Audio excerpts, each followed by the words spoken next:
disponi of assist Thai visa.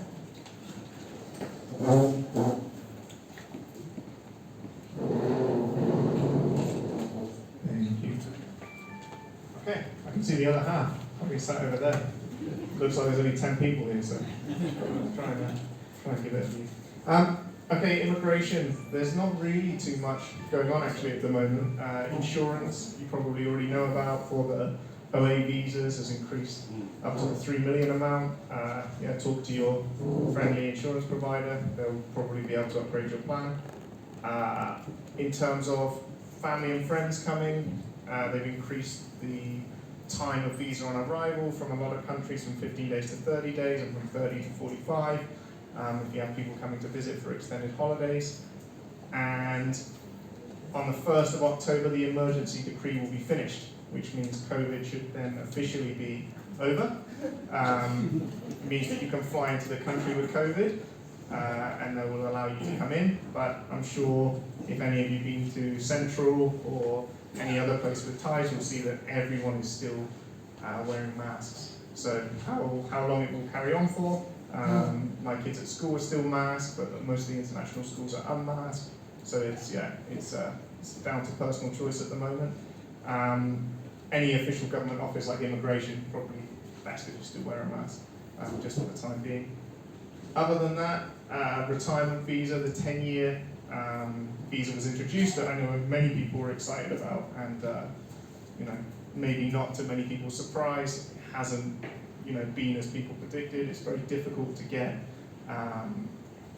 to the point where most people couldn't even get an application in on the website. So, as with most things immigration-wise, you just have to sort of leave that to go. If anyone is interested in a long-term visa that has worked, then I would probably suggest looking at Elite. Why people don't take Elite is because it's 500,000 or $1 million baht. Actually, it's 600,000 for 5 years now. It's gone up, and $1 million for 20. But I would think that's probably better than the 10-year long-stay visa. I think that's probably about it for the immigration update. There isn't actually much going on at the moment, so that's just a brief update. I think it was last month, Nico said that the minimum insurance requirement was going from 400,000 to 2 million. I don't think that's happened yet.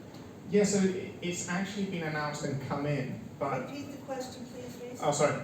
He was asking about the minimum requirement from insurance increasing from 400,000 to 3 million.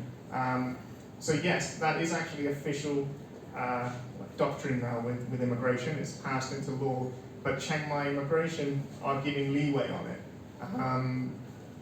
I don't really know what to say. I mean, it is law, but we've had cases where they've allowed people to have a lesser amount. As with, all of the immigration, they do have like a certain amount of leeway. They can make a decision and be like flexible when it suits them. So in this case, yes, you should have a 3 million coverage, but if you have the old policy, then maybe try with it at immigration and see what they say. But by law, like if you come to us and do your documents, we're going to request for the 3 million cover because that's what is legally required now. But for clients that have gone by themselves, they have been told, we'll still accept. So it depends on the officer, unfortunately. Is there a way to change to non-O and not have an OA? Yeah, just leave the country. Leave the country, come back in, and start the process again, which is now a lot easier to do, right? Before it wasn't possible for most people to leave. Now you have the direct flights back to Laos, to Vietnam.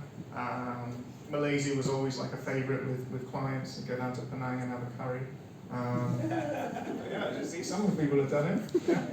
And go from there. So it's that's the only real way to do it. Is basically to start. There is no way to switch once you're on an OA across. And the question is always, will they bring in like permanent medical insurance as a requirement for the visa? I would imagine that will be coming. It hasn't been brought in across the board, but it certainly seems like it will be likely to bring it in, because that's where they're moving with all the other classes of visas. You have to have insurance, you have to have minimum amounts, and you have to have minimum amounts in the bank. So I would assume that they will continue with that. cost to do that? To To leave the country and come back and get an O?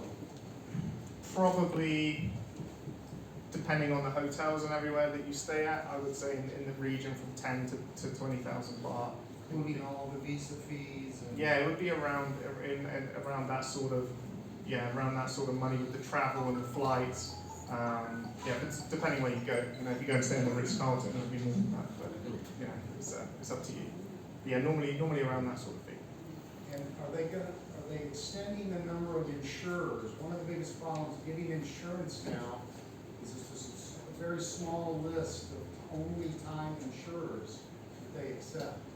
Any change in that coming? Yeah, I mean there isn't any change at the moment. They are trying to increase the amount of companies, and the companies are offering more products like within the category to give people more choice. But yeah, I mean I doubt it's a club they want to let a lot of people into, right? They have quite a captive audience. So. I have a question. For how many days do you have to be out of the country to be considered to be out? To be out. Yes, how many days you have to Oh, stay? you can once you leave and the visa's gone, it's over. Yeah, It's over, so the second you get that It stamp, doesn't have a minimum requirement. no minimum requirement to leave the country. Yeah, I just wondered for regular retirement visas, the ones that have been issued in Thailand, is there currently any medical insurance requirement? No requirement, but yeah, I would imagine they'll bring that in soon. Just to mention, Reese, that when I go out with my OA without a return permission. that Without a voids- re-entry. That voids the Yeah, OA. no re-entry permit on your Right. visa and you leave. Yeah, unless you have a multiple entry issued from a consulate, and then you'll find when you come back in, they'll give you another year. But yes, you won't go into technicalities. Concerning the insurance, I mean, most of the insurance here, usually they don't accept you as a customer when you're over 75. How does it work then? You should, in those cases, you should probably talk directly to like an agent, an insurance agent. You can, Andy's here somewhere. Nico is here as well. They all do plans for over 75s. So yeah, go and have a chat with an agency, and they'll be able to help you. All right. Okay, Thank you. thank you, Reese. Awesome.